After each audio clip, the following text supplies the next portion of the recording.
ইরানের আকাশে F-22 Raptor, যে ঘটনা পুরো মধ্যপ্রাচ্যকে নতুন করে উত্তেজনায় ফেলে দিয়েছে। হঠাৎ করেই এমন একটা ঘটনা ঘটেছে যেটা এখন আর সাধারণ সামরিক মহড়া বলে উড়িয়ে দেওয়া যাচ্ছে না। আমেরিকা বলছে এক কথা, ইরান বলছে সম্পূর্ণ অন্য কথা, আর বিশ্লেষকরা বলছেন আসল ছবিটা দুই পক্ষের বক্তব্যের মাঝখানে কোথাও লুকিয়ে আছে। প্রশ্ন হচ্ছে, পৃথিবীর সবচেয়ে উন্নত স্টেলথ যুদ্ধবিমান কিভাবে ইরানের রাডারে ধরা পড়ল, আর ইরান কি সত্যিই একটি F-22 ভূপাতিত করতে পেরেছে? সময়টা ছিল সকাল 8:23। দুটি F-22 র্যাপটর, আমেরিকান বিমান বাহিনীর সবচেয়ে দামি, সবচেয়ে গোপনীয় এবং সবচেয়ে প্রযুক্তি নির্ভর যুদ্ধ বিমান, তীব্র গতিতে হরমুজ প্রণালীর দিকে এগিয়ে যাচ্ছিল। একজন পাইলট ক্যাপ্টেন হার, অন্যজন অভিজ্ঞ পাইলট জ্যাক। তাদের মিশন ছিল অত্যন্ত নির্দিষ্ট, ইরানের দক্ষিণ মরুভূমি অঞ্চলে একটি সামরিক ঘাঁটির কাছাকাছি পৌঁছানো। সময় ছিল হাতে মাত্র 15 মিনিট। মিশন শেষ করে আন্তর্জাতিক আকাশসীমায় ফিরে আসতে হবে। সময় নির্বাচনটা এলোমেলো ছিল না। সকাল 8:30 আগে ইরানের উত্তরাঞ্চলীয় সামরিক ঘাঁটিগুলো পুরোপুরি সক্রিয় হয় না।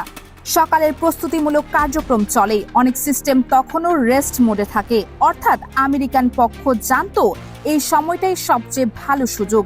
এটা কোনো কাকতালীয় সিদ্ধান্ত ছিল না, এটা ছিল গোয়েন্দা তথ্যের উপর ভিত্তি করে নেওয়া একটা অত্যন্ত পরিকল্পিত পদক্ষেপ। আর এই পরিকল্পনার মধ্যেই লুকিয়ে আছে পুরো ঘটনার সবচেয়ে বড় প্রশ্ন। দুই পাইলট সমুদ্রপৃষ্ঠের অত্যন্ত কাছাকাছি উচ্চতায় উঠছিলেন। গতি ছিল ঘন্টায় 2000 কিলোমিটারেরও বেশি। উদ্দেশ্য একটাই, রাডারের চোখ এড়িয়ে যাওয়া। কারণ রাডার সাধারণত উঁচু আকাশে থাকা বস্তু শনাক্ত করতে বেশি কার্যকর।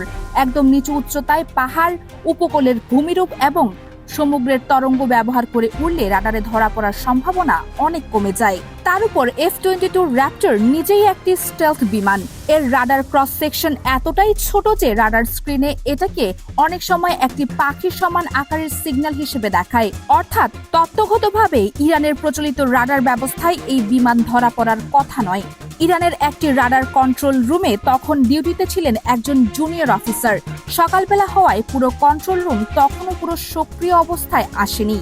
তিনি সাধারণ পর্যবেক্ষণের কাজ করছিলেন। হঠাৎ স্ক্রিনে দুটি ঝাপসা সিগন্যাল ভেসে ওঠে। কয়েক সেকেন্ড দেখা যায়, তারপর মিলিয়ে যায়, আবার দেখা যায়, আবার মিলিয়ে যায়। একজন নতুন অফিসারের পক্ষে এটা সিস্টেম গ্লিচ মনে হওয়াটাই স্বাভাবিক। কিন্তু তিনি একটা গুরুত্বপূর্ণ সিদ্ধান্ত নিলেন। সিনিয়র অফিসারকে ডাকলেন। সিনিয়র অফিসার এসে প্রথমে স্ক্রিনে স্পষ্ট কিছু দেখতে পাননি। হয়তো মনে মনে ভেবেছিলেন জুনিয়র ভুল করেছে।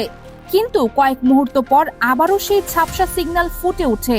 এবার তিনি বুঝলেন এটা সাধারণ বিষয় নয়। হরমুজ অঞ্চলের এই নির্দিষ্ট অংশে সাধারণত যুদ্ধবিমান চলাচল করে না। আন্তর্জাতিক আকাশসীমার কাছাকাছি এলাকায় সামরিক বিমানের উপস্থিতি মানেই হয় মহড়া, নয়তো অনুপ্রবেশ। আর কোনো মহড়ার কথা আগে থেকে জানানো হয়নি। সাথে সাথে উন্নত রাডার এবং এয়ার ডিফেন্স সিস্টেম চালু করার নির্দেশ দেওয়া হয়। কিন্তু এখানে একটা বড় সমস্যা ছিল। সকালের সময় অনেক সিস্টেম তখনও রেস্ট মোডে।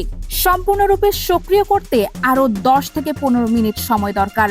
আর আমেরিকান পাইলটরা ঠিক এই দুর্বলতার উপরই বাজি ধরেছিলেন। কিন্তু ইরানের পুরো সিস্টেম রেস্ট মোডে থাকলেও কিছু ইউনিট সক্রিয় ছিল।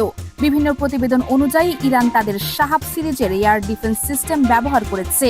এই সিস্টেম থেকে ছোড়া ক্ষেপণাস্ত্র ঘন্টায় 2300 কিলোমিটার গতিতে লক্ষ্যবস্তু অনুসরণ করতে পারে। দুই পাইলট তাদের ককপিটের ডিসপ্লেতে সতর্ক সংকেত দেখতে পান। কেউ তাদের রাডার দিয়ে লক করার চেষ্টা করছে। অর্থাৎ ইরানের কোনো এয়ার ডিফেন্স সিস্টেম তাদের অবস্থান শনাক্ত করে ট্র্যাক করছে। বিষয়টা তাদের কাছে অবিশ্বাস্য ছিল, কারণ তারা ধরে নিয়েছিলেন এত নিচু উচ্চতায় এত বেশি গতিতে স্টেলথ বিমানে উড়লে ধরা পড়ার কোনো সম্ভাবনা নেই। কিন্তু ইরান ধরে ফেলেছে, আর শুধু ধরেই ফেলেনি, ক্ষেপণাস্ত্র ছুড়েছে। আপনার কি মনে হয় এটা শুধু ভাগ্যের জোর ছিল, নাকি ইরানের প্রতিরক্ষা সক্ষমতা নিয়ে এতদিন যা ধারণা ছিল সেটা ছিল ভুল? প্রথমে একটি ক্ষেপণাস্ত্র ধেয়ে আসে। পাইলটরা দ্রুত ফ্লেয়ার সিস্টেম চালু করেন। ফ্লেয়ার হলো এক ধরনের তাপ বিকিরণকারী ডিকয়, যেটা ক্ষেপণাস্ত্রকে বিভ্রান্ত করে। ক্ষেপণাস্ত্র বিমানের বদলে ফ্লেয়ারের দিকে চলে যায়। কিন্তু পরিস্থিতি আরো জটিল হয়ে ওঠে যখন এয়ার ডিফেন্স ইউনিট থেকে আরো 6টি ক্ষেপণাস্ত্র ছোড়া হয়। একটি নয়, দুইটি নয়, মোট 7টি ক্ষেপণাস্ত্র দুটি বিমানের দিকে ধেয়ে আসছে। এটা কোনো সতর্কতামূলক ব্যবস্থা ছিল না, এটা ছিল পুরোদস্তুর প্রতিরোধমূলক আক্রমণ। পাইলটরা তখন একটাই সিদ্ধান্ত নেন, দ্রুত আন্তর্জাতিক আকাশ সীমার দিকে ফিরে যাওয়া। মিশন আর সম্পন্ন করার সুযোগ নেই। এখন একটাই লক্ষ্য, জীবিত ফিরে আসা। ইরানের কন্ট্রোল রুমে তখন অফিসাররা স্ক্রিনে দেখছিলেন দুটি ঝাপসা সিগন্যাল দ্রুত দূরে সরে যাচ্ছে, কিন্তু হঠাৎ একটি সিগন্যাল সম্পূর্ণ অদৃশ্য হয়ে যায়। সিনিয়র অফিসার বুঝতে পারেন সম্ভবত একটি ক্ষেপণাস্ত্র তার লক্ষ্যে পৌঁছে গেছে। আমেরিকার পক্ষ থেকে বলা হয়েছে এটা ছিল রুটিন সামরিক মহড়া। ভুলবশত বিমানগুলো ইরানের আকাশ সীমার কাছাকাছি চলে গিয়েছিল। এখন একটু ভাবুন, F-22 র্যাপ্টর যেটা তৈরি করতে প্রতিটায় খরচ হয়েছে $150 মিলিয়ন বেশি, সেটা নিয়ে ভুলবশত কোনো দেশের আকাশ সীমার কাছে যাওয়া কতটা বিশ্বাসযোগ্য?